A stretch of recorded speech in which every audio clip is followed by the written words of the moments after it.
E caccia all'uomo che questa mattina in pieno centro a Val Guarnera ha aperto il fuoco contro un'auto in transito nella centrale via Archimede nei pressi dell'ufficio postale, uccidendo Salvatore Roberto Scammacca, un operaio edile di 47 anni.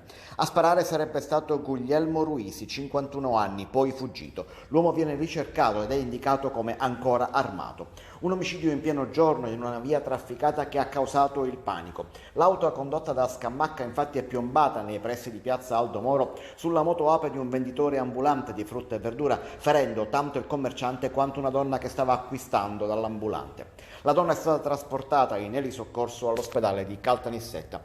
Colpito 2 o 3 volte Scammacca, è stato subito soccorso. Il personale del 118 ha tentato di rianimarlo sul posto, ma per lui non c'è stato nulla da fare. In Subuglio, il centro dell'entroterra siciliano, dove da questa mattina l'argomento del giorno erano gli arresti del boss della zona e dei suoi complici da parte del Rosso e dei Carabinieri, al culmine di un'indagine durata 2 anni che ha ricostruito le estorsioni in paese nella valle del Dittaino.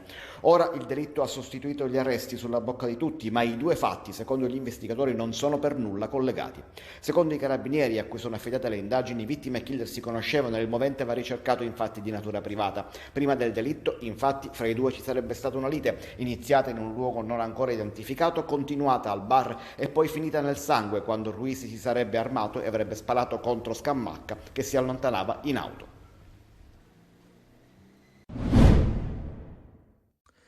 In questo stesso quartiere, circa una settimana fa, il noto cantante Cesare Cremonini inaugurava un campetto di calcio all'interno della scuola Pertini. A distanza di qualche giorno, lo Sperone di Palermo questa volta finisce nuovamente nelle pagine della cronaca per quelli che sono consueti arresti per spaccio di droga. I pusher lo facevano dovunque, anche davanti le scuole, senza ritegno, in mezzo ai bambini. Azzerate 3 piazze di spaccio nel quartiere popolare palermitano. I carabinieri del comando provinciale hanno eseguito 18 misure cautelari a carico di altrettanti indagati accusati di spaccio e detenzione illecita di sostanze stupefacenti. 15 sono finiti in carcere, per 3 sono scattati l'obbligo di dimora e di presentazione alla polizia giudiziaria. Oltre 9.000 le cessioni di droga monitorate dai carabinieri, che hanno segnalato anche più di 150 persone provenienti dal territorio dell'intera provincia alla prefettura quali assuntori di droga. Nelle 3 basi di spaccio si vendeva hashish,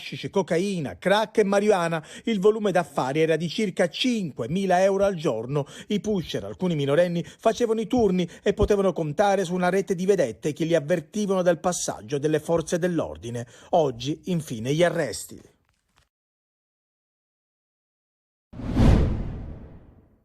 Per giustificare l'estorsione c'era anche la falsa fattura, pronta per mettere tutti i bilanci a posto, anche con il fisco, oltre che con i soci. E per chi non aveva problemi di questa natura, le modalità di estorsione erano sempre le stesse: la richiesta di messa a posto, poi l'intervento di un amico per ottenere lo sconto e infine l'accordo. C'era chi pagava in un'unica soluzione ogni anno, chi in rate semestrali, trimestrali o chi pagava mese per mese. Ma in ogni caso, prima ancora che i soldi, si trattava di controllo del territorio, di rapporti diretti con le imprese della Val Dittaino o di Val Guarnera Caropepe. Così l'anziano boss Sebastiano Curgone, 71 anni, appena scarcerato dopo una condanna a 4 anni proprio per pizzo, era tornato a capo della famiglia e degli affari estorsivi. Intorno a Curgone c'erano nomi altisonanti per la mafia della Sicilia centrale. Il suo più stretto collaboratore negli affari di Cosa Nostra era Sebastiano Calcagno, figlio di Domenico, ucciso nel 2003 per contrasti interni alle famiglie ennesi, ma anche Cristoforo e Giuseppe Scibona, nipote e cognato dello stesso defunto Calcagno. L'amico buono che si faceva da intermediario era invece Filippo Greco, che almeno in un caso ha fatto il tramite fra le famiglie e un imprenditore di Val Guarnera. Il denaro ottenuto alla fine non serviva soltanto per il sostentamento delle famiglie dei carcerati, ma anche per gli investimenti della cosca. Coinvolto nell'operazione anche Antonio Martorana, gravemente indiziato nelle operazioni di riciclaggio per ripulire il denaro del pizzo. Per Martorana, Greco e Catalano sono scattati gli arresti domiciliari, per gli altri 4 si sono tornate ad aprire le porte del carcere. Dopo la segnalazione dell'associazione antiracket di Gela, che denunciava la presenza di circa 8.000 metri quadrati di terreno trasformati in una discarica di inerti e rifiuti pericolosi, la procura locale ha comunicato l'esecuzione di un'ordinanza di sequestro preventivo emessa dal GIP di Gela per l'area in questione. Le indagini degli inquirenti hanno confermato la presenza nel sito di una discarica operativa e perfettamente funzionante, occultata tra i tanti capannoni di aziende del territorio, pochi chilometri dal centro abitato e a 2 passi dalla trafficatissima Gela Butera. Una discarica abusiva che avevamo documentato qualche settimana fa con le nostre telecamere, che nessuno si è nemmeno preoccupato di nascondere. All'interno dell'area diversi mezzi scaricherebbero in maniera continuativa rifiuti di ogni tipo, come inerti, sfabbricidi, scarti cementizi e plastiche. I rifiuti insistono in una profondità media di 2 metri e sono pari ad oltre un centinaio di scarichi. Dalle immagini riprese dai carabinieri del NOE di Gela, lungo l'area si vedono centinaia di metri quadri ricoperti da rifiuti che sono considerati speciali e pericolosi e che dovrebbero essere smaltiti correttamente, di certo non abbandonati all'aperto. Secondo gli inquirenti, le caratteristiche dei rifiuti interrati consentono di ipotizzare, oltre al reato di realizzazione di discarica abusiva, il deterioramento e la compromissione significativa di porzioni estese del suolo, tenuto conto della qualità e della natura del materiale oggetto della discarica. Un vero e proprio racket dei rifiuti segnalato più volte dall'associazione antiracket gelese, che continua a invitare tutti alla denuncia. Che cos'è la marginalità sociale? È quella condizione che fa sentire le persone che vivono nelle periferie come Librino ai margini della società. 5 milioni di euro per contrastare la povertà educativa, la dispersione scolastica e l'esclusione sociale. Li ha messi sul piatto la Regione, che ha stanziato fondi per le zone a rischio di Catania, Palermo, Messina, Caltanissetta e Gela. Un intervento destinato anche a responsabilizzare le famiglie ed incentivare il ritorno tra i banchi in un quartiere, Librino, dove la dispersione scolastica fa registrare percentuali shock, addirittura 60-70%.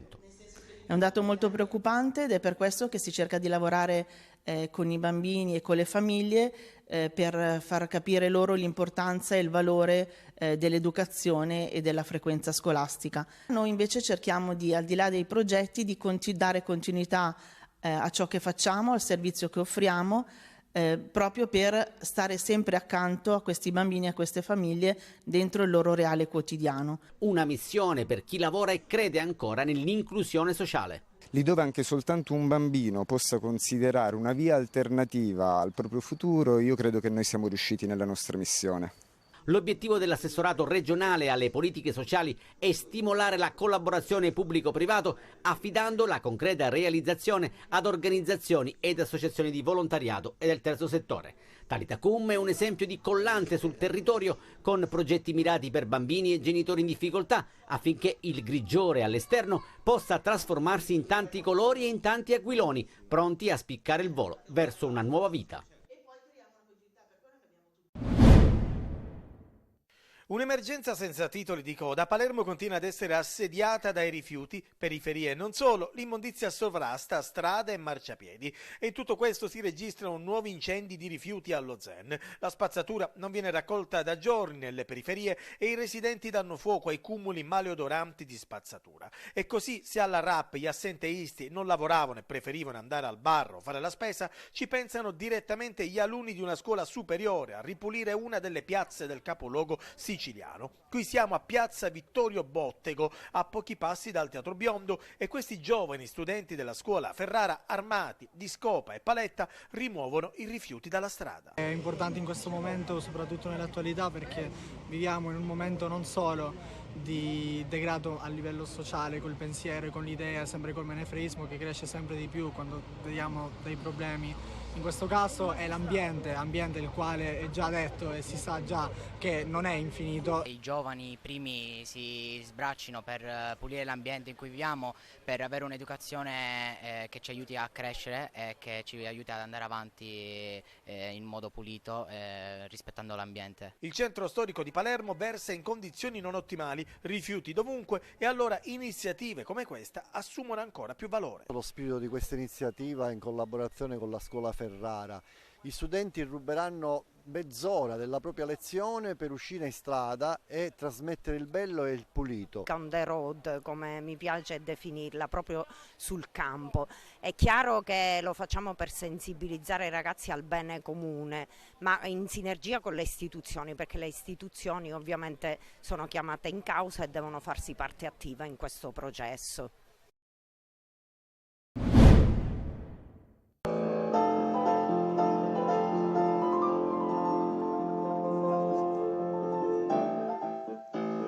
Le più belle musiche del cinema italiano incontrano la solidarietà e lo fanno sul palco del Fundraising Dinner, che in 6 anni è diventato il più importante evento benefico di raccolta fondi per la ricerca sulla fibrosi cistica in Italia. Una gara di solidarietà che quest'anno ha consegnato numeri da record sulle note del compositore premio Oscar Nicola Piovani.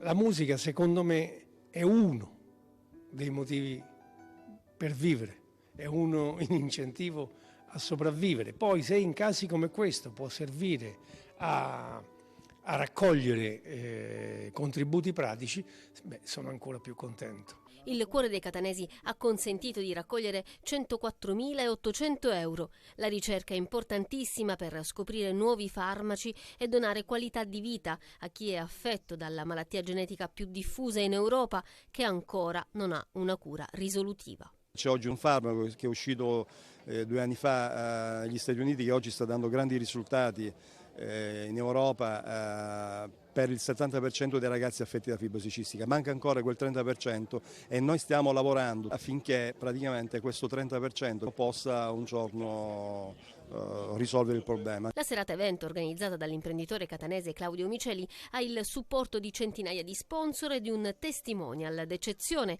il famoso imprenditore Matteo Marzotto, che ieri sera si è collegato in diretta durante l'evento in una nota location di Giarre. 40 chef, 20 pasticceri e più di 30 cantine e 20 sommelier dell'ICE. Questa sera serviremo 15.000 porzioni. La vita è bella, suona Piovani, e grazie alle scoperte dei ricercatori e ai fondi della solidarietà potrà diventarlo forse un po' di più anche per chi soffre di fibrosi cistica e per le loro famiglie.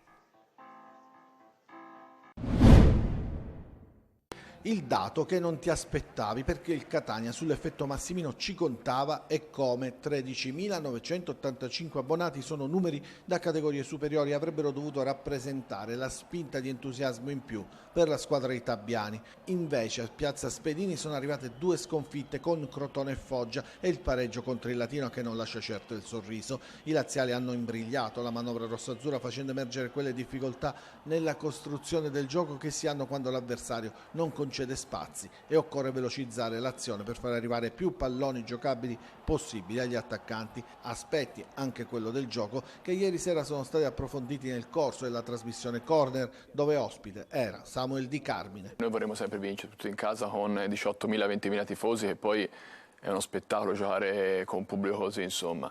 Però se te pensi col Crotone è stata una partita un po' così, col Foggia uguale, tolta questa che sta una partitaccia, ma le 3 che abbiamo raccolto poi i punti devono fare qualcosa in più. Quindi in questo momento qua io non mi piace parlare di sfortuna, di fortuna così, perché poi nel calcio esista un poco.